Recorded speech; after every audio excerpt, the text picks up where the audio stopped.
கிராமத்துல இரவு நேரத்துல பூச்சிகளோட சத்தம் கேட்கும். ஆனா செண்பகத்தோட வீட்டுல மௌனம்தான் சத்தமா இருக்குது. மாரிமுத்து செண்பகத்தோட கணவன் ஒரு மூலையில அமர்ந்து அழுது கொண்டிருக்கிறான். அவனோட கௌரவம், சொத்து எல்லாம் ஒரு தவறான முதலீட்டால காணாம போயிருச்சு. ஊர்ல பெருமாள்ங்கிற கந்துவட்டிக்காரரிடம் செண்பகத்தோட 10 பவுன் நகையையும் வீட்டையும் அடமானம் வைத்து 20 லட்சம் கடன் வாங்கி தெரியாத தொழில முதலீடு பண்ணி ஏமாந்து நிக்கிறான். அவன் மனைவி செண்பகம் அங்க வந்து, என்னங்க, அழுதா 20 லட்சம் வந்துடுமா? நீங்க தப்பு பண்ணல, உங்களை நம்ப வச்சு ஏமாத்திட்டாங்க, அதுக்கே இப்படி சோர்ந்து உட்கார்ந்துருக்கீங்கன்னு கேட்டா. அதற்கு மாரிமுத்து, ஊர்ல எல்லாரும் சிரிப்பாங்க செண்பகம், கௌரவமான குடும்பம் இப்போ நடுத்தெருவுல நிக்குது, அந்த பெருமாள் நாளைக்கு நம்ம வீட்டு வாசல்ல வந்து நிப்பான் அப்படின்னு கம்மிய குரல்ல சொன்னான்.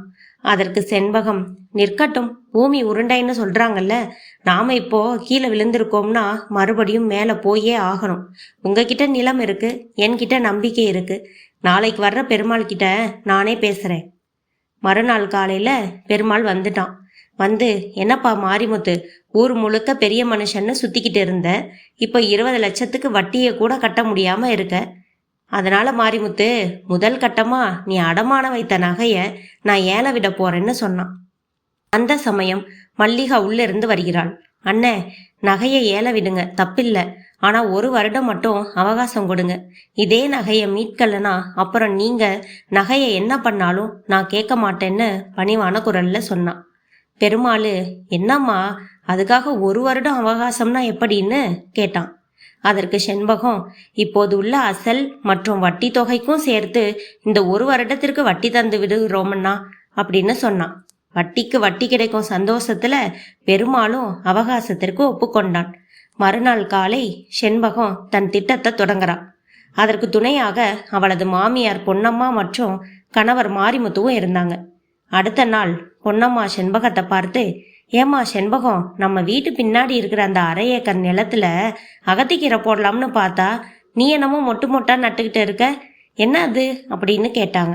செண்பகம் சிரித்து கொண்டே, அத்தை, இது வெறும் மொட்டு இல்லை, நம்ம விதையையே மாத்த போற முத்து. நான் இப்போது மல்லிகை, செம்பருத்தி, ஆவாரம் பூக்களை நடுகிறேன். நாம இந்த பூவை அப்படியே விற்க போறது இல்லை, அந்த பூவுல இருந்து இயற்கை மருந்துகளை எடுக்க போறோம். பூவை அப்படியே வித்தா அதுக்கு பேரு வியாபாரம், அந்த பூவை மதிப்பு கூட்டினா அதுக்கு பேரு தொழில். செண்பகம் இங்க ஒரு புத்திசாலித்தனமான முடிவை எடுக்கிறா. கிராமத்துல எல்லோரும் மருந்து வாங்க டவுனுக்கு போகிறாங்க. ஆனா செண்பகம் நம் முன்னோர்கள் பயன்படுத்திய பூக்களின் சாறுகளை ஏன் நவீன பொருட்களாக மாற்றக்கூடாதுன்னு யோசிக்கிறாள். செண்பகம் தன் அடுப்பங்கரையையே ஒரு சின்ன ஆய்வு கூடமாக மாற்றுகிறாள். செண்பகம் செம்பருத்தி பூக்களை பறித்து நிழலில் உலர்த்துகிறாள். மல்லிகை பூவிலிருந்து அத்தர்னு சொல்லக்கூடிய இயற்கை வாசனை திரவியத்தை எடுக்கிறாள். இதை பார்த்த அவளோட தங்கை வடிவு, அக்கா, இந்த செம்பருத்தி பூவை காய வச்சு என்ன பண்ண போறேன்னு கேட்டா. இதை பார்த்த அவளோட தங்கை வடிவு, அக்கா, இந்த செம்பருத்தி பூவை காய வச்சு என்ன பண்ண போறேன்னு கேட்டா. அதற்கு செண்பகம், இதுல டீ போடலாம் வடிவு, இது இரத்த அழுத்தத்தை குறைக்கும். சிட்டியில் இருக்கிறவங்களுக்கு இது தங்கத்தை விட விலை அதிகம்னு சொல்லி தன் வேலையை இன்னும் தீவிரமாக செய்தாள். அப்படி இருக்கும்போது ஒரு நாள் மழை பெய்கிறது. உலர வைத்த பூக்கள் எல்லாம் நனைந்து விடுகின்றன. செண்பகம் உடைந்து போகாம அந்த ஈரமான பூக்களை கொண்டு இயற்கை உரம் தயாரிக்கும் ரகசியத்தை கண்டுபிடிக்கிறாள். செண்பகம் தான் தயாரித்த பொருட்களை மெதுவாக உள்ளூர் சந்தையில் விற்க ஆரம்பிக்கிறாள். உள்ளூர் சந்தையில் வியாபாரம் போதுமான அளவிற்கு கை கொடுக்கவில்லை. இதற்கிடையில வட்டிக்காரன் பெருமாளும் சும்மா இல்லை. செண்பகத்தோட வளர்ச்சி அவனுக்கு பிடிக்கல. ஒரு நாள் நள்ளிரவுல செண்பகத்தோட பூந்தோட்டத்துக்குள்ள ஆடுகளை விட்டு மேய விடுறான். காலையில எழுந்து பார்த்தால் செடிகள் எல்லாம் மொட்டை மொட்டையா இருக்குது. மாரிமுத்து, செண்பகம், எல்லாம் போச்சு, இனிமே நாம எப்படி பணத்தை கட்டுவோம்னு பதறினார். அப்போதும் செண்பகம் உறுதியாக, செடிதானே போச்சு, ஆனா என் கையில இருக்கிற அந்த செம்பருத்தி தைலம் பத்திரமா இருக்கு, நான் ஏற்கனவே 100 பாட்டில் தயார் பண்ணி வச்சிருக்கேன்னு சொன்னான். அன்று அந்த ஊருக்கு ஒரு ஆர்கானிக் உணவு திருவிழாவை நடத்தி ஆய்வு செய்ய ஒரு அரசு அதிகாரி வருகிறார். அவருக்கு தற்செயலாக செண்பகத்தோட செம்பருத்தி டீ வழங்கப்படுகிறது. அதை குடிச்ச அதிகாரி, அட, இதுல எந்த கெமிக்கலும் இல்லையா, இதோட கலர் எப்படி இவ்வளவு சிவப்பா இருக்குன்னு செய்முறை விளக்கம் கேட்டு பின்பு செண்பகத்தினுடைய பூத்தோட்டத்தையும் பார்வையிட்டார். இயற்கை முறையில் விளைந்த அந்த பூந்தோட்டம் அவருக்கு மிகவும் பிடித்து விட்டது. இதோ பாருங்க, இந்த அரசு கண்காட்சியில் உங்கள் பொருட்களுக்கு ஒரு தனி ஸ்டால் போட்டுக்குங்க, எல்லா செலவும் கவர்மெண்ட்டோடது, அதற்கு நான் ஏற்பாடு செய்து தரேன்னு சொன்னார். சொன்னது போலவே கண்காட்சி நடைபெற்றது. வெளியூர் ஆட்களும் நிறைய பேர் கண்காட்சிக்கு வந்திருந்தாங்க. செண்பகத்தோட பொருட்களுக்கு அங்கே நல்ல வரவேற்பு கிடைத்தது. அதோடு அங்கு வந்த சிலர் முன்பணம் கொடுத்து அவளோட பல பொருள்களுக்கு மொத்தமாக ஆர்டர் கொடுத்துட்டும் போனாங்க. அதோட செண்பகத்தோட தங்கை வடிவு அந்த வீடியோ எடுத்து இணையத்தில் பதிவிட ஒரே வாரத்தில் நேச்சுரல் வில்லேஜ் குயின் என்று செண்பகம் வைரல் ஆகிறாள். அவளோட பொருட்களுக்கு டிமாண்ட் ஆகிற அளவிற்கு ஆர்டர்கள் வந்து குவிந்தது. கடனை அடைக்க இன்னும் ஒரு வாரம் தான் இருக்குது. செண்பகம் தயாரித்த பொருட்கள் அவள் கடனை அடைக்க போதுமான அளவை காட்டிலும் அதிகமான வருமானத்தை ஈட்டி தந்திருந்தது. பெருமாள் கொடுத்த தவணை முடிந்தது. ஊர் மந்தையில் பஞ்சாயத்து. பெருமாள் நகைப்பெட்டியோட திமிரா அமர்ந்திருக்கிறான். என்ன செண்பகம், இதோ உன் நகையை ஏல விட போகிறேன், 20 லட்சம் மற்றும் வட்டியை கட்டு, இல்லைனா நிலத்தை எனக்கு எழுதி கொடுத்துடு, நகையை நான் ஏலத்தில் விட்டுக்கொள்கிறேன் என்றான். செண்பகம் மெதுவாக பஞ்சாயத்தின் நடுவே வருகிறாள். அவளுக்கு பின்னால் 20 கிராமத்து பெண்கள் சீருடை அணிந்து வரிசையாக வருகிறார்கள். அவர்கள் கையில் செண்பகத்தோட நிறுவன தயாரிப்புகள் இருக்கின்றன. பெருமாள் அண்ணன், இந்தாங்க உங்கள் 20 லட்சம் அசல், அப்புறம் 5 லட்சம் வட்டி. ஆனால் ஒன்று, இந்த நகையை விட 10 மடங்கு மதிப்புள்ள நம்பிக்கையை நான் இந்த ஊர் பெண்களுக்கு கொடுத்துருக்கேன். என் நிலத்தை வாங்கணும்னு நினச்சிங்களே, இப்போது இந்த நிலத்தில் ஒரு பெரிய மதிப்பு கூட்டு தொழிற்சாலை வரப்போகுது. அதுக்கு உங்கள் நிலத்தையும் குத்தகைக்கு தரீங்களான்னு கேட்க தான் வந்தேன்னு சொன்னான். ஊரே கைத்தட்டுகிறது. மாரிமுத்து பெருமிதத்துடன் தன் மனைவியை பார்க்கிறான். பெருமாள் வாயடைத்து போனான். பூமிக்கு தண்ணீர் ஊற்றினால் பூக்கள் பூக்கும், ஆனால் உழைப்புக்கு வியர்வையை ஊற்றினால் வறுமையே ஓடிப்போகும். வாழ்க்கையில் வறுமை வரும்போது நம்மளை போட்டு மிதிப்பாங்க. நாம் பூவாய் இருந்தால் கசங்கிடுவோம். ஆனால் அதே பூவை வாசனை திரவியமாக மாற்றினா மிதிக்கிறவங்க கால்லையும் நம்ம வாசம் ஒட்டிக்கிட்டே இருக்கும்.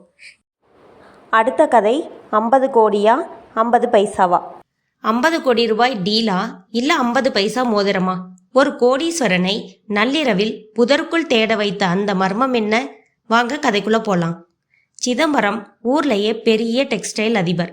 எந்நேரமும் காதில் ப்ளூடூத்து, கையில் ஐபேடுன்னு சுற்றுபவர். அவருக்கு பக்கத்தில் நின்றால் கூட டைம் இஸ் மணி அப்படிங்கிற வாசனை அடிக்கும். அவருக்கு ஒரு பழக்கம், எதையுமே லாப கணக்கிலேயே பார்ப்பார். ஒரு நாள் அவர் தனது விலை உயர்ந்த காரில் ஒரு முக்கியமான மீட்டிங்கிற்கு சென்று கொண்டிருந்தார். காரை ஓட்டுவது அவரோட டிரைவர் மாரிமுத்து. சிதம்பரம், மாரிமுத்து வண்டியை வேகமாக விடுப்பா, அந்த சிங்கப்பூர் பார்ட்டி வந்திருப்பான், 1 நிமிஷம் லேட்டானாலும் 50 கோடி ரூபாய் டீலு கை நழுவிடும். அதற்கு மாரிமுத்து, ஐயா என்னன்னு தெரியலீங்க, ஊரே ஜாம் ஆகி இருக்கு, இதோ முடிஞ்ச வரைக்கும் வேகமாக போகிறங்க ஐயான்னு சொல்லிட்டு காரை விரட்டுறாரு. அப்போ திடீர்னு கார்ல இருந்த ஏதோ ஒரு பொருள் சிதம்பரம் ஐயாவோட காலில் இடறுச்சு. என்னதுன்னு சிதம்பரம் கீழே குனிஞ்சு பார்த்தார். அங்க ஒரு பழைய மங்கி போன பித்தளை மோதிரம் ஒன்று கிடந்தது. அதுல இருந்த சின்ன பிளாஸ்டிக் கல்லு கூட பெயர்ந்து போயிருந்தது. உடனே சிதம்பரம், மாரிமுத்து என்னையா இது, என் காரில் போய் இந்த ரோட்டு ஓரத்தில் விற்கிற 50 பைசா மோதிரம் கிடக்கு, இதையெல்லாம் பார்த்தா என் காரில் ஏறுற வெளிநாட்டு பார்ட்டி என்னையான்னு நினைப்பான். மாரிமுத்து பதற்றமா, ஐயா அது நேற்று என் பேத்தி குட்டி பொண்ணுங்க நம்ம வீட்டுக்கு வந்திருந்துச்சு, காரில் விளையாடும் போது போட்டுட்டு போயிட்டா போல, அது ரொம்ப பழைய மோதிரம்தான் ஐயா, ஆனான்னு மாரிமுத்து சொல்லி முடிக்கிறதுக்குள்ள, என்ன ஆனா, இதெல்லாம் குப்பை, தூக்கி போடுன்னு சொல்லிட்டு கூலாக ஜன்னல் வழியே அதை ஒரு புதருக்குள்ளே வீசி எறிந்து விட்டு மீட்டிங்கிற்கு சென்றார். மீட்டிங் முடிந்து இரவு 9 மணி. சிதம்பரம் செம்ம குஷியில் இருந்தார். 50 கோடி ரூபாய் டீலு ஓகே ஆகிவிட்டது. காரில் ஏறியதும் மாரிமுத்துவை பார்த்தார். மாரிமுத்து கண்கள் சிவந்து போய் அழுது கொண்டிருந்தார். சிதம்பரம், ஏயா மாரிமுத்து, டீலு ஓகே ஆனதில் எனக்கு தான் சந்தோஷத்தில் அழுக வரணும், நீ ஏன் அழுகிற அப்படின்னு கேட்டார். அதற்கு மாரிமுத்து, ஐயா அந்த மோதிரம் நீங்கள் தூக்கி போட்டிங்களே, அது என் பேத்தி நிலா பாப்பாவோடதுங்க, அது ஃபோன் பண்ணுச்சு, அதுக்காக சாயங்காலத்துலேருந்து அழுதுகிட்டே இருக்காளாம், அந்த மோதிரம் அவளுக்கு ரொம்ப முக்கியம் ஐயான்னு சொன்னார்.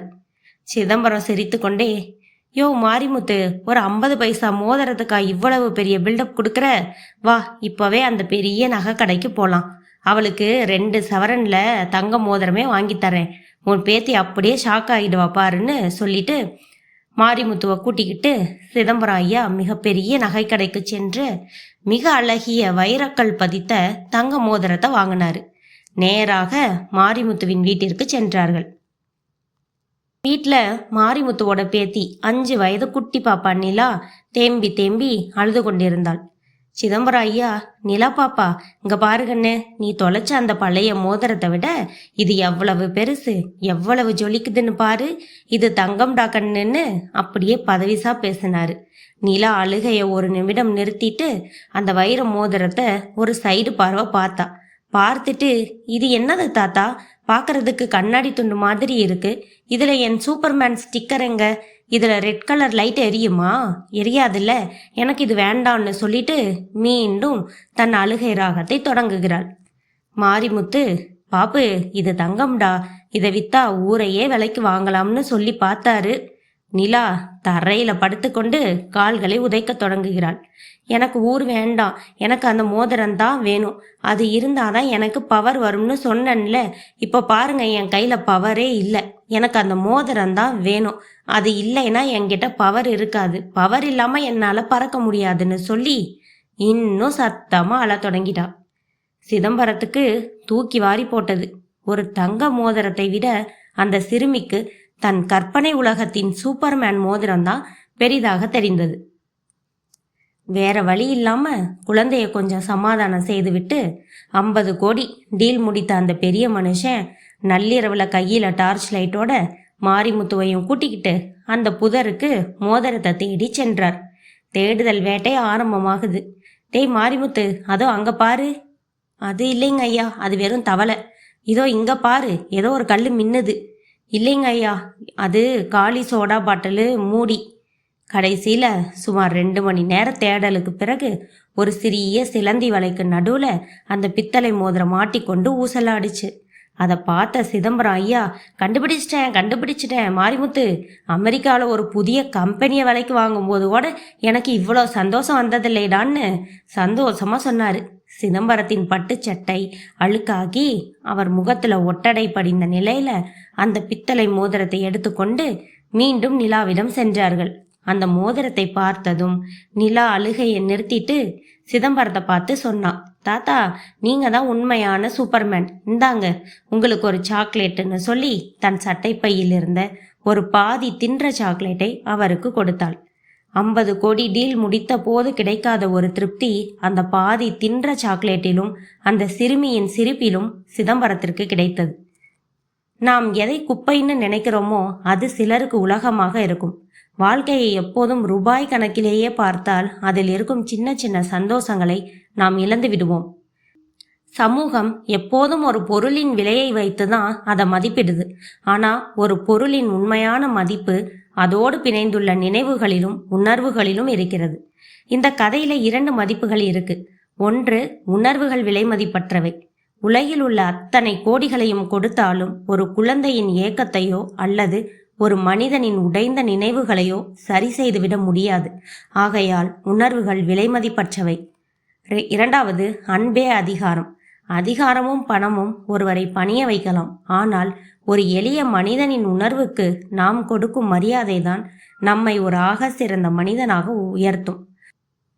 வாழ்க்கைக்கு தேவையான இந்த 2 மதிப்புகளையும் இந்த கதையிலிருந்து தெரிஞ்சுக்கிறோம். இது போன்ற கதைகளை தொடர்ந்து கேட்க இணைந்திருங்கள். இந்த கதையை நான் எப்படி சொல்லியிருக்கேன்னு உங்கள் கருத்தை கமெண்ட் செக்ஷனில் பதிவிடுங்க. லைக், கமெண்ட், சப்ஸ்கிரைப் பண்ணி எனக்கு சப்போர்ட்டும் பண்ணுங்கள்.